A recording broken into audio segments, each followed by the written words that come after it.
নমস্কার বন্ধুরা, আবারও সোমা গোস্বামীর চ্যানেলে আপনাদের সবাইকে স্বাগত। আজকে তোমাদের জন্য একটা স্পেশাল রেসিপি নিয়ে চলে এসেছি। এটা আমার শাশুড়িমার রেসিপি, নাম হলো কচু পাতুরি। কচুকে মেশিন দিয়ে কুড়িয়ে নিলাম, তারপর দিয়ে দিলাম পেঁয়াজ কুচি। আর এখানে শিল নোড়ি দিয়ে আগে থেকে আমি ডালটা বেটে রেখেছিলাম, সাথে ছিল লঙ্কা বাটা এবং রসুন বাটা। সবগুলোকে একসাথে অ্যাড করে দিয়ে দেব পরিমাণ মতো নুন, পরিমাণ মতো হলুদ গুঁড়ো এবং অল্পখানি লঙ্কার গুঁড়ো এবং পরিমাণ মতো জিরে দিয়ে দেব। তারপর ভালো করে মিশিয়ে নিতে হবে।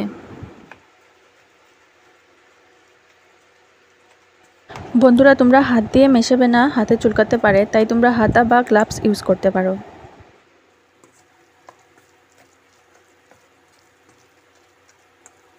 মেশানো কমপ্লিট হয়ে গেলে কড়াইয়ের মধ্যে দিয়ে দেব। তেলটা গরম হতে হবে। এটা কিন্তু শাশুড়িমা রান্না করছে, আমি শুধু সাথে ছিলাম আর হেল্প করছিলাম, কারণ আমি এর আগে কখনো বানাইনি এটা।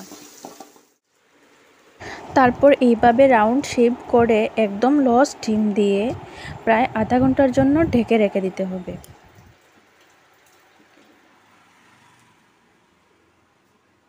দেখো আধ ঘন্টা পর কিভাবে মা উল্টে দিচ্ছে, পুরো কেকের মতো লাগছে দেখে। ওয়াও, ভীষণ সুন্দর। গরম গরম ভাতের সাথে এরকম কচু পাতুরি খেতে ভীষণ টেস্ট এবং মজাদার। তোমরা ট্রাই করে দেখতে পারো। রান্না বাড়া শেষ করে যাব এক জায়গায় নেমন্তন্ন বাড়ি। আমাদের বাড়ির পাশেই গৃহপ্রবেশ প্লাস অন্নপ্রাশন একসাথে, তাই ওই বাড়ি যাব বলে রেডি হয়ে গেলাম। ওই বাড়ি থেকে এসে আবার আমরা যাব রথে, তাই বেশি লেট না করে আমরা ওই বাড়ি থেকে খেয়ে চলে আসলাম। বন্ধুরা, অন্নপ্রাশনের ভিডিওটা দেইনি কারণ অনেক বড় হয়ে যাবে, তাই নেক্সট ভিডিওতে অবশ্যই দেব। রথে যাব তাই রেডি হয়ে বেরিয়ে পড়লাম।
বন্ধুরা, আর বেশি না বাড়িয়ে ভিডিওটি এখানেই শেষ করছি।